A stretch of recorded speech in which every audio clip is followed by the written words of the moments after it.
started to say now, probably about 25 years ago, I don't need to be right, I need to be happy. And I don't need to be right, I need to have accurate perception. So free of projection of my own storylines and expectations and conclusions out there, but actually seeing with accurate perception what's happening. And so letting go of the need to be smart, the need to be intellectually savvy, and even being sarcastic and cynical, I have come to see both are housing negativity. So letting go of what we get a lot of kudos for from our culture and our conditioning, and letting yourself instead be open and curious to all of life will increase your receptivity with your manifesting what you desire with more grace and ease.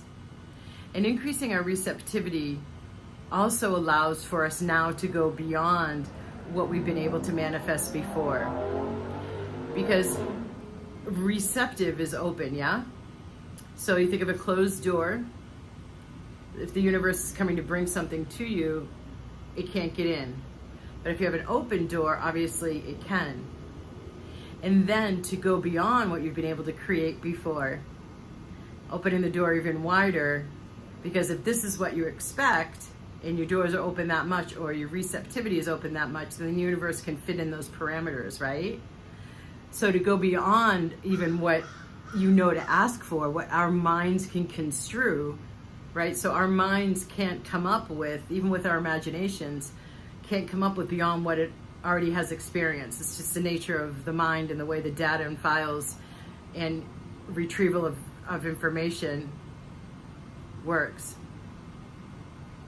So in order to go beyond, the crow is cawing, and manifesting something beyond what you've been able to manifest before, opening up even more allows for that. And so you'll notice the roses receiving, letting yourself receive a door being opened for you, letting yourself receive an invitation, letting yourself receive a gift, letting yourself receive a compliment without deflection or self-humbling or self-deprecation, letting yourself receive, letting yourself receive, letting yourself receive. Now, it's particularly flying in the face of the conditioning of it's better to give than to receive. And for the conditioning of very many of us, particularly women, it's better to give than to receive, right? And then I'm talking to all of you who are empathic and sensitive, meaning you can sense energy, you can sense how other people are feeling.